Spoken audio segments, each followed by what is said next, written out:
Talks में आपका स्वागत है। मैं हूं आपके साथ सविता भारती। आज हमारे साथ मौजूद हैं पूर्व निगम पार्षद नरेंद्र बिंदल। नमस्कार सर। नमस्कार जी। सर, नरेंद्र मोदी सरकार ने संसद का विशेष सत्र बुलाया है जो कि 18 सितंबर से लेकर 22 सितंबर तक चलने वाला है।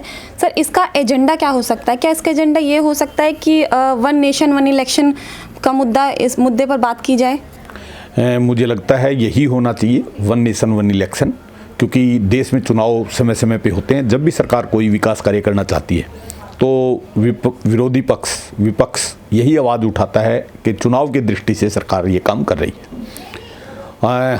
कहीं ना कहीं हर 6 महीने में, साल में चुनाव होते हैं किसी स्टेट में, और डेवलपमेंट के काम रुक जाते हैं, कोई उद्घाटन नहीं हो पाते। इसलिए सरकार चाहती है कि सारे चुनाव एक समय पर हों, तो उससे 5 साल हर एक सरकार को, राज्य सरकारों को भी और केंद्र सरकार को भी काम करने का मौका मिले और उसमें कोई विधान रुकावट ना आए। इससे विकास भी होगा, राष्ट्र का पैसा बचेगा।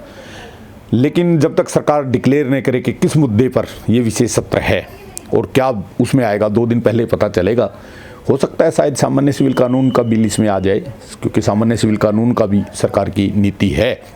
एक देश में एक कानून होना चाहिए। जो पर्सनल लॉज हैं लोगों के, वो अलग अलग हैं, जबकि भारत में उससे बड़ी दिक्कतें होती हैं। मुस्लिम महिलाओं को इससे बहुत ज़्यादा दिक्कत हो रही है, उनके अधिकारों का हनन हो रहा है। 4-4 शादियां कर लेते हैं लोग और 25-25 बच्चे हो जाते हैं, उनको पालने में दिक्कत होती है। हलाला का केस और ये दुनिया भर की कुरीतियाँ जो संप्रदाय में, मुस्लिम संप्रदाय में हैं, उनको सरकार दूर करना चाहती है। इससे पहले हिंदू समाज में भी सती प्रथा, दहेज प्रथा, इस प्रकार के कानूनों पर सरकार कानून ला चुकी है। जब हिंदू समाज की सारी कुरीतियाँ सरकार ने दूर कर दी, अब मुस्लिम समाज, क्योंकि देश का दूसरा बड़ा, सबसे बड़ा मुस्लिम समाज है देश में, अल्पसंख्यक तो हमें कहना ही नहीं चाहिए, क्योंकि अल्पसंख्यक तो वो होते हैं जो आधा %, 1%, 2% हों। मुस्लिम समाज आज देश में 15-20%, 25% तक मुस्लिम समाज है। तो उनकी अंदर जो समस्याएं हैं उसकी देश की विकास पे प्रभाव पड़ता है और उनकी व्यक्तिगत जीवन से बार बार पर्सनल लॉज के ऊपर बात आती है। इसलिए सरकार की इच्छा है कि एक देश के एक ही कानून होना चाहिए और इससे सबको फ़ायदा है। देश में जो रहे, 1947 में देश का बंटवारा हुआ, द्विराष्ट्र के सिद्धांत पे हुआ था कि हिंदू और मुसलमान एक साथ नहीं रह सकते। जिन्ना की ऐसी थ्योरी थी और उस थ्योरी पे जो मुसलमान हिंदुओं के साथ कोएग्जिस्ट नहीं कर सकते थे, उनको पाकिस्तान जाने की चॉइस दी गई थी और वो पाकिस्तान चले गए। अब जो भारत में हैं वो मुसलमान हैं जो हिंदुओं के साथ कोएग्जिस्ट कर सकते हैं, तो उन्हें भारत के कानूनों में मान्यता है। और ऐसे देशभक्त मुसलमानों के लिए ही ये सारी सरकार की सोच है। सरकार उनको भी सम्मान देना चाहती है, उनकी भावनाओं को। इसलिए एक देश में एक सामान्य सिविल कानून सरकार लाना चाहती है। सर, इससे पहले भी वन नेशन वन इलेक्शन पर पहले हो चुका है। मतलब आज़ादी के बाद 1952 में जब पहली बार इलेक्शन हुआ था, तब भी ये एक वन नेशन वन इलेक्शन हुआ था। उसके बाद 1967 में ये बंद कर दिया गया। उसके बाद से फिर ये अलग अलग होने लग गए। तो सर, अब ऐसी क्या बात हो गई? क्या सूत्रों से हमें पता लगा कि सरकार का मानना है कि इससे चुनाव में होने वाले जो खर्चे हैं वो बचेगा, वो खर्चा बचेगा इससे। क्या ये सच है? हाँ, बिल्कुल ये सच है। चुनाव का खर्चा तो बचेगा। उसके साथ भी, क्योंकि मैं निगम पार्षद रहा हूँ, जो डेवलपमेंट के कार्य होते हैं, अगर कहीं भी चुनाव हो रहा हो तो हम कोई उद्घाटन नहीं कर सकते, कोई नया कार्य शुरू नहीं कर सकते। सरकारी अधिकारी खाली बैठे रहते हैं ऑफिसों में, कोई डेवलपमेंट के काम सारे रुक जाते हैं। इससे बिना बात पे देश की संपत्ति को लाखों करोड़ों रुपए का नुकसान होता है। वो नुकसान भी बचेगा देश का। तो इसलिए वन नेशन वन इलेक्शन जरूरी है। एक समय में एक कानून होगा तो सरकारों को 5 साल लगातार काम करने की छूट मिलेगी। बीच में चुनाव की वजह से जो 30-40 दिन उनके खराब होते हैं वो बच जाएंगे। इंडिया गठबंधन क्या आने वाले लोकसभा चुनाव में एनडीए को मात दे पाएगा? मुझे एक कहावत याद आती है इस विषय पे, आपने सवाल जो पूछा है। जंगल का राजा शेर होता है।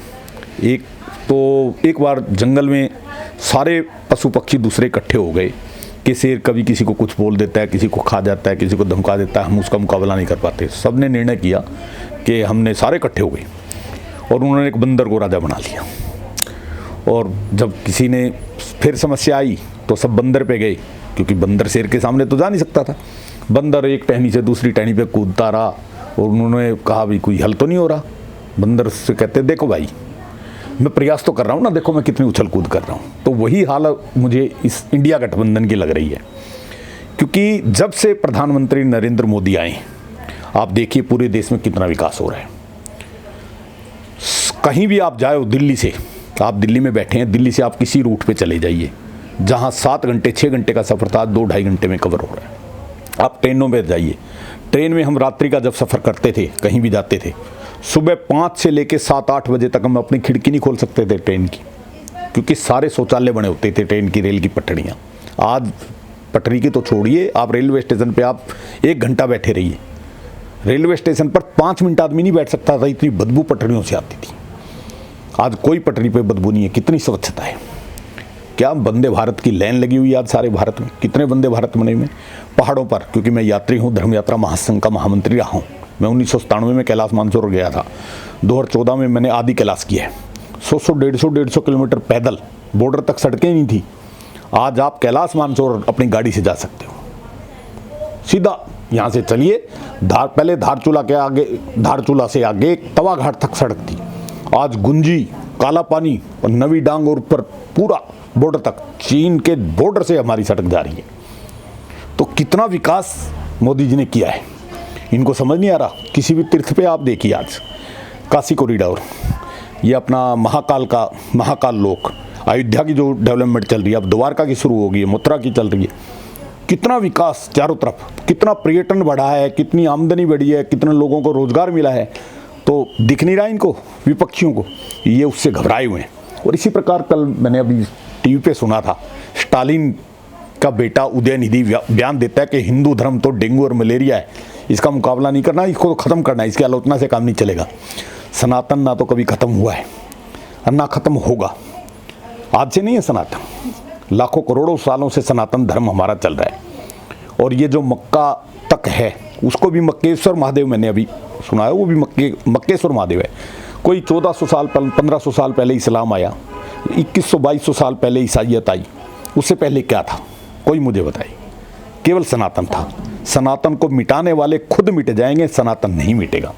और ये मैं उदयनिधि को इस आपके माध्यम से ये बताना चाहता हूँ, जिसने भी सनातन का विरोध किया है, वो भारत की भूमि पे कम से कम किसी भी तरह कामयाब नहीं हो सकता और उसका विनाश तय है।